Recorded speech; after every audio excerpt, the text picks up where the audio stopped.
प्रधानमंत्री जी की और सीएम साहब की रैली होती है तो बड़ी बड़ी बसें आती हैं, तब क्या उनका फिटनेस हुआ होता होगा? तब कोई चेकअप नहीं, तब कोई फिटनेस नहीं, तब सारे बस फ्री, सभी चीज अच्छे हैं। योगी आदित्यनाथ जी से सभी निवेदन करना चाहता हूं तो अगर मर्द होते आप तो 1000 अगर प्रियंका गांधी बसों को बोली है तो आप उसी जगह 3000 बसें 5000 बसें खड़ा करके और आप भी मजदूरों को उनके घरों तक पहुंचाते हैं, तब हम लोग मानते हैं कि आप विकास की बातें कर रहे हैं। ये सबसे नालायक मुख्यमंत्री हमको समझ में आता है। जांच करा रहे हैं, जो कि जांच की जरूरत हमारे मजदूर भाइयों की है। अगर उनकी जांच के लिए आप अगर बोले होते तो यह बात अति सुंदर थी। आप डायरेक्ट कैसे बोल सकते हैं कि 1000 इनकी बसें नहीं है?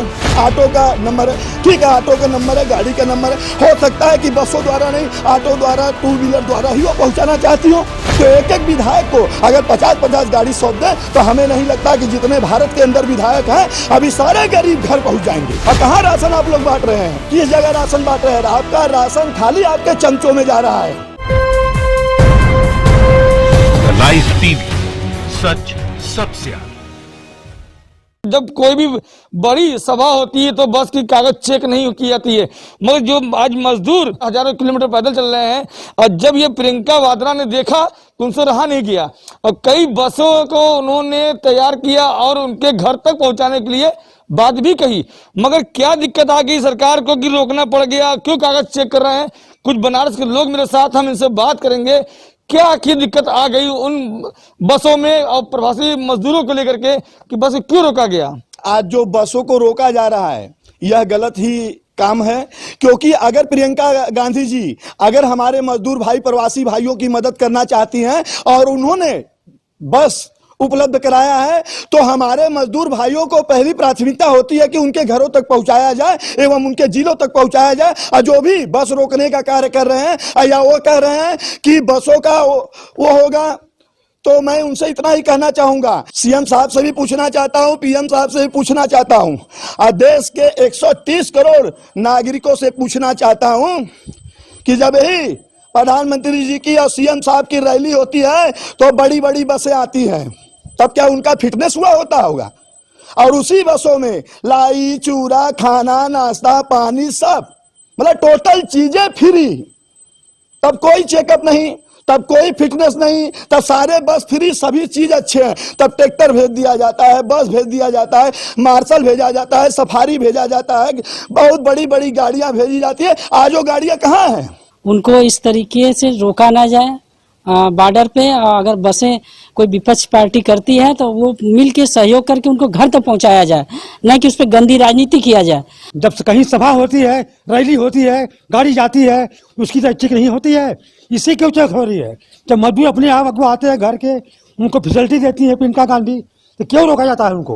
पहले प्राथमिकता यह है कि हमारे मजदूर भाई, आज उनके पैरों में जो छाले हैं वो पूरा हिंदुस्तान देख रहा है। आज उनके आंखों में जो आंसू हैं वो पूरा हिंदुस्तान की धरती देख रही है, 130 करोड़ धरती देख रही है, चाहे वह हिंदू हो, चाहे मुस्लिम हो, चाहे सिख हो, चाहे ईसाई हो। लेकिन माननीय मैं सीएम योगी आदित्यनाथ जी से सभी निवेदन करना चाहता हूं कि अगर आपके अंदर थोड़ा विपक्ष की भावना होती तो अगर मर्द होते आप तो 1000 अगर प्रियंका गांधी बसों को बोली है तो आप उसी जगह 3000 बसें 5000 बसें खड़ा करके और आप भी मजदूरों को उनके घरों तक पहुंचाते हैं, तब हम लोग मानते हैं कि आप विकास की बातें कर रहे हैं। योगी जी की सबसे बड़ी गंदी आदत यह है कि मजदूरों के लिए 1 रुपया खर्च नहीं करना चाहते, सिर्फ भाषणों में अपनी वाहवाही लूट रहे हैं। अगर मंदिर मठ के नाम पे हजारों करोड़ खर्चा करते हैं।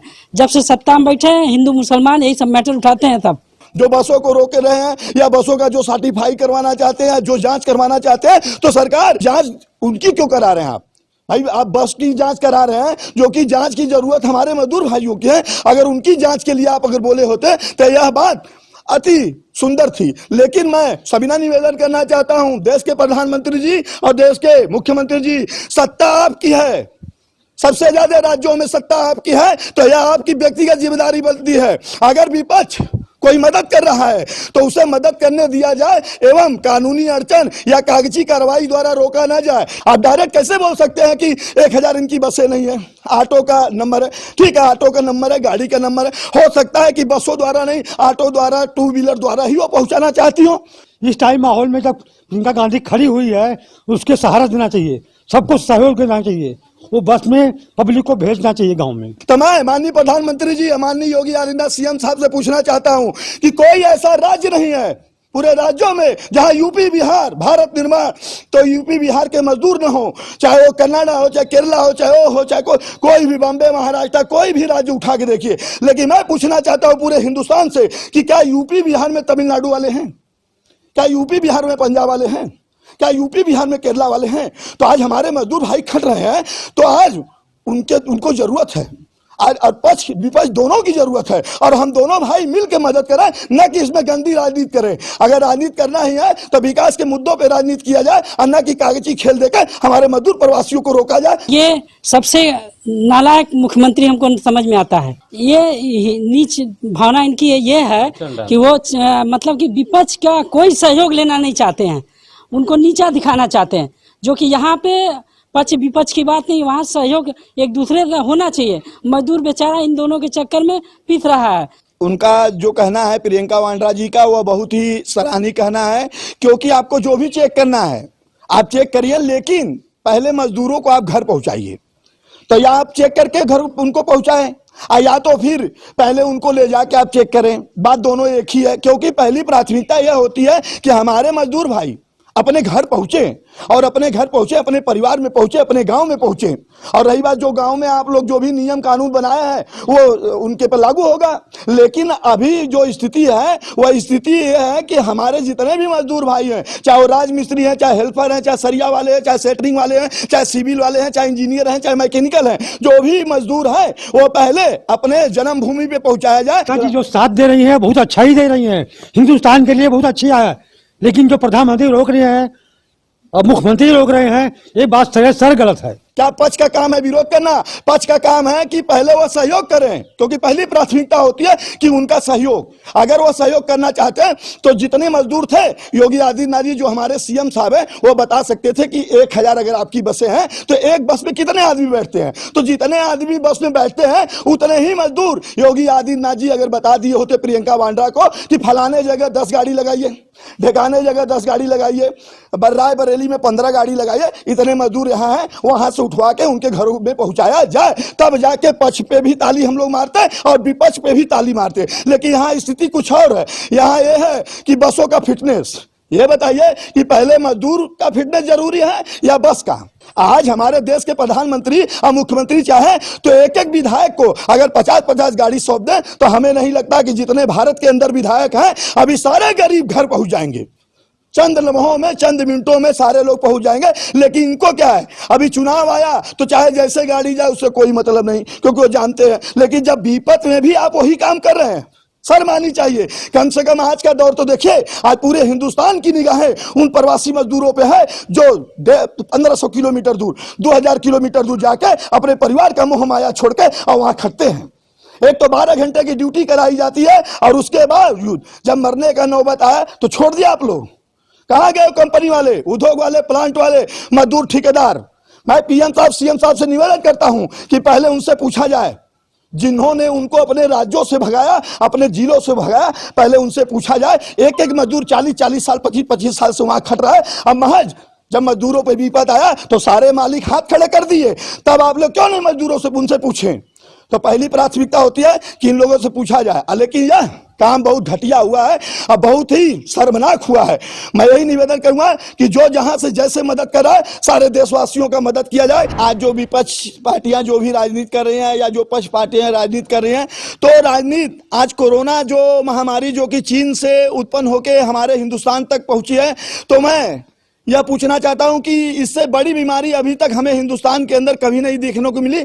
और उसके साथ साथ यह ऐसी बीमारी है जो कि कई गुना तक फैलने की आशंका है। तो मैं सभी भाइयों से निवेदन करना चाहता हूं कि जो भी सरकार द्वारा पालन करने को बोला जा रहा है वह हम करें और अपने घरों में सुरक्षित रह के कोरोना जैसे बीमारी से लड़ें। कि सारे लोगों से एक लास्ट अपील है कि कोई भी राजनीति न करे इस टाइम अगर सहयोग आप नहीं कर सकते हैं तो आराम से कंबल ओढ़ के घरों में सो जाइए, लेकिन किसी प्रकार की आप राजनीति न करिए, क्योंकि राजनीति आप एक कर रहे हैं लेकिन परेशानियां सभी को हो रही हैं। अगर आप राजनीति ही कर रहे हैं तो सहयोग का करिए, लेकिन विरोध का मत करिए। तो आज सहयोग करने का नौबत है, तो आप भी कंधे से कंधा मिलाकर कांग्रेस पार्टी के साथ, विपक्ष है तो उससे क्या मतलब? हम विपक्ष हैं तो उससे क्या मतलब, हमारा भी कर्तव्य बनता है मजदूरों के प्रति, हमारा भी कुछ शिष्टाचार है मजदूरों के प्रति, क्योंकि जितना वो सत्ता पक्ष के भाई हैं उतना ही हम सबके भी भाई हैं। जिस दिन कोरोना खत्म होगा, मैं प्रधानमंत्री जी एवं सीएम साहब से अनुरोध करना चाहता हूं कि पहले एक पलायन राज्य कार्य समिति आयोग गठन हो कि एक मजदूर अगर किसी भी राज्य में जाएगा तो भारत सरकार को यह पता होना चाहिए कि वह मजदूर किसके यहाँ कार्य कर रहा है, पहली बात। उसके बाद उनकी सैलरी होनी चाहिए, सैलरी के बाद सारी सुविधाएं वो उस राज्य के मुख्यमंत्री श्रम विभाग देगा, तभी यूपी बिहार के मजदूर महाराष्ट्र, बॉम्बे, गोवा या अन्य राज्यों में जाएंगे। लेकिन पहले हमारे यूपी बिहार के सीएम साहब और पीएम साहब मिलके सारे लोग ये फैसला करें कि जब राज्य में जाएंगे तो उनकी सैलरी क्या होगी, ये बताएं। इसी बिहार में और इसी यूपी में 400 रुपए पा रहे हैं और ये बंबई भी जाके 400 रुपए पा रहे हैं, तो सरकार कोई अंतर नहीं आपको समझ में आ रहा है? कुछ तो अंतर आता होगा। 50 मजदूर मिलके एक कंपनी में काम करते हैं और उनकी एक महीने की सैलरी बनती है 4 लाख रुपए, और एक ठेकेदार 50 मजदूर को खटा के और उसकी बचत होती है कम से कम 3 से 4 लाख रुपए। तो सरकार बताएं, तो इससे अच्छा बिचौलियों को हटा दीजिए, बिचौलियों को आप हटाइए और मजदूर काम बढ़ाओ दाम, तो मजदूरों की सैलरी बढ़ाइए। अगर हमारे राज्य में 400 है तो बॉम्बे में कम से कम 800 होना चाहिए। कि ना ही भ्रष्टाचार, ना ही गुंडाराज, जनता है हमारी सरकार। तो सरकार जिस दिन जनता जगेगी उस दिन वह अपनी आंखों से खुद देख रही है कि इसमें किसकी गलती है, इसमें प्रियंका गांधी जी की गलती है या हमारे सीएम साहब की गलती है, या पूरी जनता के समझ सामने है और जनता अपने दिलों में अंदर महसूस कर रही है। क्योंकि आज दोनों लोग को मिलकर कार्य करना चाहिए, तो यह गलत राजनीति कर रहे हैं, ये इधर उड़ रहे हैं, वो उधर उड़ रहे हैं। अरे सरकार, जब प्रियंका वाड्रा जी 1000 बस दी थी तो योगी जी 2000 बस देते, तब तक प्रधानमंत्री जी का घोषणा 5000 बसों का आ जाता। यही बनारस है, यही बनारस में सुबह मोदी जी आते हैं तो कहते हैं कि पैंट दूंगा, यही बनारस है कि 2:30 बजे स्मृति ईरानी आती है तो कहती है जूता दूंगा, यही है कि पता चले कि और नेता आते हैं। तो ये बताइए, आप लोग एक एजेंडा पे चलिए, डेली कोई ना कोई एजेंडा आप नया नया ला रहे हैं, जबकि कोई एजेंडा जमीन पे नहीं है। जो भी एजेंडा है सिर्फ मुंह से है, सारे एजेंडे खत्म हो गए। किसानों की आय दूना 2022 साफ, उसके बाद 5 ट्रिलियन का जो अर्थव्यवस्था है वो तो प्रधानमंत्री जी क्या, सीता मैडम बहन जी खुद जानती होंगी कि भारत की अर्थव्यवस्था कहाँ चौपट हुई है। अगर जितना कोरोना में चौपट हुई है उससे कहीं ज्यादा कोरोना के पहले भी अर्थव्यवस्था चौपट थी, और सभी लोग देखे हैं।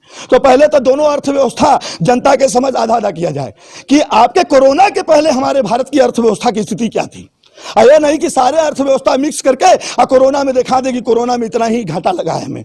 तो सारे अर्थव्यवस्था को अलग किया जाए और बताया जाए कि कोरोना में कहाँ अर्थव्यवस्था चौपट हुई है, और उसके साथ साथ आपके पास कितना चंदा आया है, कितना मदद किए हैं, कहाँ कहाँ मददें पहुंचाई गई हैं, किस किस गांव में राशन आपका बांटा गया और कहाँ राशन आप लोग बांट रहे हैं, किस जगह राशन बांट रहे हैं। आपका राशन खाली आपके चमचों में जा रहा है, आपके कार्यकर्ताओं में जा रहा है, आपके पदाधिकारियों में जा रहा है। वो जब पा रहे हैं तो सिर्फ अपने आदमियों को दे रहे हैं। नहीं आके आज चले गांव गांव चले, आप पूछाएं आप।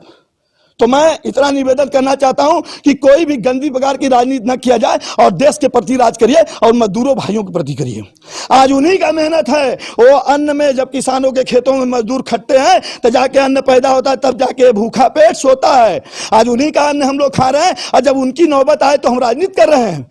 तो राजनीति ना करें। बस एक निवेदन है, काशी दहाड़ गंगा लाल, तो काशी मेरी जन्मभूमि है और मेरा अंतिम निवेदन है कि सरकार पक्ष विपक्ष सारे एक साथ चलिए और सबको मजदूरों का भला सोचना चाहिए। जय हिंद, जय भारत। लाइव टीवी, सच सबसे आगे।